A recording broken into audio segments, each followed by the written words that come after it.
धर्मपुरी नगर के मुख्य बाईपास चौराहे पर सीवरेज कार्य के लिए खुदाई की गई थी। कार्य के बाद घटिया निर्माण के कारण अब 3 महीने बाद सड़क धंस गई, जिससे कभी भी बड़ा हादसा हो सकता है। नगरीय निकाय चुनाव को लेकर कल मतदान होना है और सभी नेता मतदाताओं को मनाने में इतने व्यस्त हैं कि किसी की नजर इस मुख्य मार्ग पर नहीं है। स्थानीय व्यापारियों की सूझबूझ से बैरिकेड लगाकर सुरक्षा देने की कोशिश की गई। आपको बता दें कि बड़े लोडिंग वाहन टोल टैक्स बचाने के लिए इस चौराहे से होकर नेशनल हाईवे की तरफ जाते हैं, जिससे कभी भी बड़ा हादसा हो सकता है। एक तरफ चुनाव है और दूसरी तरफ घटिया निर्माण की पोल खुल रही है। हमारे सहयोगी जफर अली धर्मपुरी से जुड़े हुए हैं। जफर, बेहद संवेदनशील मामला है, क्योंकि इससे पहले भी आपने एक इसी तरह की घटना का संज्ञान दिलाया था, जहां बीच सड़क पर गड्ढा हो गया है और उसमें वाहन गिरने का डर बना रहता है। बीच बाजार में इस तरह की स्थिति निर्मित हो जाना, और अब चुनाव की मझधार के बीच में जहां एक तरफ जनप्रतिनिधि वोट मांगते फिर रहे हैं, वहीं दूसरी तरफ अनदेखा कर रहे हैं उस घटिया निर्माण को, जो कहीं ना कहीं घटनाओं को आमंत्रण दे रहा है। जी बिल्कुल सर, बताना चाहूँगा कि धर्मपुरी में जो सीवरेज ट्रीटमेंट प्लांट का जो काम हुआ है उसमें पूरे नगर में घटिया निर्माण किया गया है। ये जो आज जो गड्ढा हुआ है बीच सड़क के ऊपर, ये मुख्य चौराहा है। धर्मपुरी नगर का एक मुख्य मार्ग है जो कि खलघाट मनावर मार्ग से भी जुड़ा हुआ है। इधर धार और मांडो के लिए भी रास्ता जाता है। यहाँ पर 3 माह पूर्व सीवरेज का काम हुआ था। यहाँ पर एक बड़ा सा गड्ढा हुआ था, उसका सही से निर्माण नहीं किया गया, जिसके कारण आज एक छोटे वाहन के गुजरने पर यहाँ पर गड्ढा हो गया। और इसके बाद में गड्ढा होने के बाद में भी किसी ने इसकी सूध नहीं ली।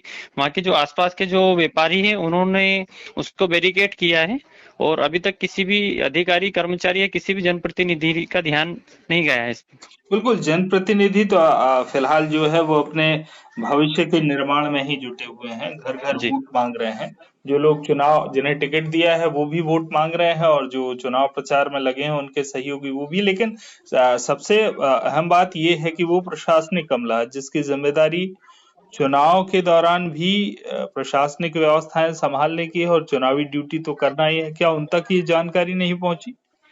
स्थानीय व्यापारियों को कहना है कि जिम्मेदार अधिकारियों से संपर्क करने की कोशिश भी की गई थी, लेकिन किसी ने कोई उस पर ध्यान नहीं दिया, जिसके बाद वहीं के लोगों ने इसको बैरिकेड किया है। और अब व्यापारी और जो आसपास के जो रहवासी हैं वो परेशान हो रहे हैं, और कहीं ना कहीं एक बड़े हादसे को, मतलब बड़े हादसे होने का अंदेशा है इस गड्ढे से। बिल्कुल, यानी सड़क के बीच में गड्ढा हो जाना, और वो भी ऐसा जहां ट्रैफिक ज्यादा रहता है वहां। अब ये घटिया निर्माण को लेकर किसे जिम्मेदार माना जाए, जफर? जी बिल्कुल सर, बताना चाहूंगा कि ये काम सीवरेज ट्रीटमेंट प्लांट का है, तो जो इससे संबंधित जो एजेंसी ने काम किया है उसके जिम्मेदार वही हैं, और इसी के साथ में नगर परिषद के जो आला अधिकारी हैं वो भी इसके जिम्मेदार हैं, क्योंकि लगातार इस पे जब सीवरेज ट्रीटमेंट प्लांट का जो काम हुआ है इस पे अनेकों शिकायत भी हुई, अनेकों बार इसकी खबरें भी प्रसारित हुई है, लेकिन फिर भी अधिकारियों ने कुछ इस पर संज्ञान नहीं लिया है। बिल्कुल, और बीजेपी कांग्रेस तो पहले भी हम इस तरह जब चर्चा दोनों ही दलों के जिम्मेदार नेताओं से की थी, तो एक दूसरे पर भ्रष्टाचार के आरोप मढ़ने से नहीं चूकते हैं। लेकिन अब सबसे जो प्रमुख बात है, वो जनता इस पूरे मामले में परेशान होते नजर आ रही। देखना है कि जो प्रशासनिक अधिकारी हैं उनका ध्यान कब तक जाता है, और नेता तो फिलहाल जो है वो चुनावी वैतरणी पार करने के लिए बहुत जोर आजमाइश कर रहे हैं, तो उनके पास तो मुझे नहीं लगता कि कोई समय इस वक्त होगा। जानकारी के लिए बहुत बहुत धन्यवाद जफर। तो हमारे सहयोगी जफर अली जुड़े हुए थे, जो बता रहे हैं कि बीच सड़क पर जहां जो अति व्यस्त इलाका है वहां ये गड्ढा हो गया है, वहां आसपास के ही दुकानदारों ने बैरिकेडिंग कर दी है। जनप्रतिनिधि फिलहाल चुनाव में व्यस्त हैं और अधिकारी अपनी मदहोशी में मस्त हैं।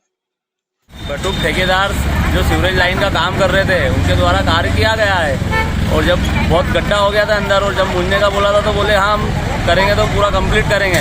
बाकी करते वक्त ऊपर पक्का कर गए और नीचे से पूरा रह गया पूरा।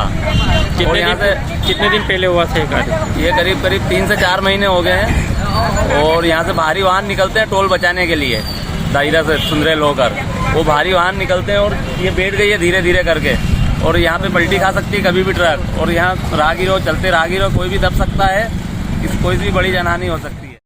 धर्मपुरी से जफर अली की रिपोर्ट।